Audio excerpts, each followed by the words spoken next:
Good morning mga mamshis! It's a Wednesday morning and it's October 23. Ito rin po ang araw ng 2 years death anniversary ng aming Kuya Iwi. At ngayon po ay dadalaw kami sa kanya kasama po ang daddy at ang kanyang tatlong mga kapatid. Yan po, pupunta na po kami sa kanya.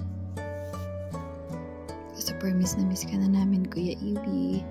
And sana nasan ka man ngayon, masaya ka at happy ka dyan. And buti nga po at nakauwi ang daddy niya. At last year kasi na nag 1 year death anniversary siya, hindi kasama ang daddy. Ngayon kasama na namin ang daddy.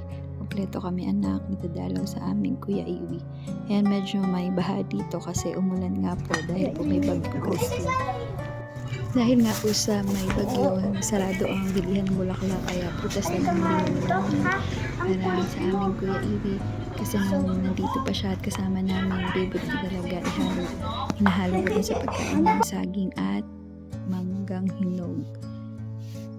Ayan, naglalaro yung kayong mga kapatid kuya, ang aming bunsuan, super laki na. At kasama nga pala namin ang aming new member of the family, ang aming cutie Sky na alaga ng aming ate Icy. Yan, binata na rin si Kuya AG.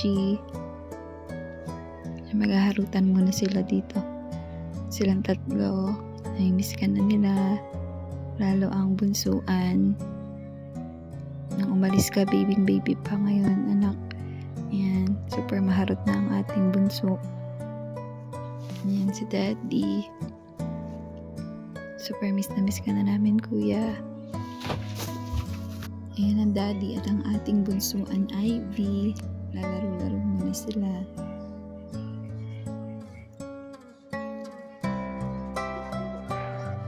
Ayan, kinukulit namin si Ivy.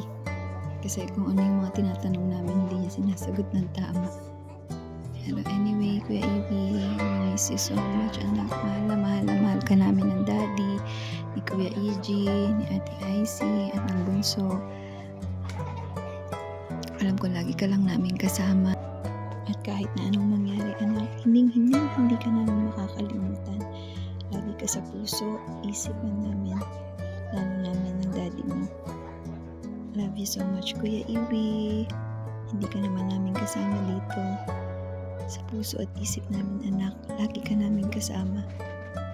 Ikaw ang aalalay sa amin. At kailanman hindi ka namin makakalimutan. Mahal ka namin, anak. Panganay namin ng daddy, ang nag-iisa naming Ideon Will. Ang pinakamaganda at higit na inregalo sa amin bilang mag-asawa namin ng daddy mo. Ikaw yun, Kuya Iwi namin. Love you so much, anak. Mahal ka namin ng mga kapatid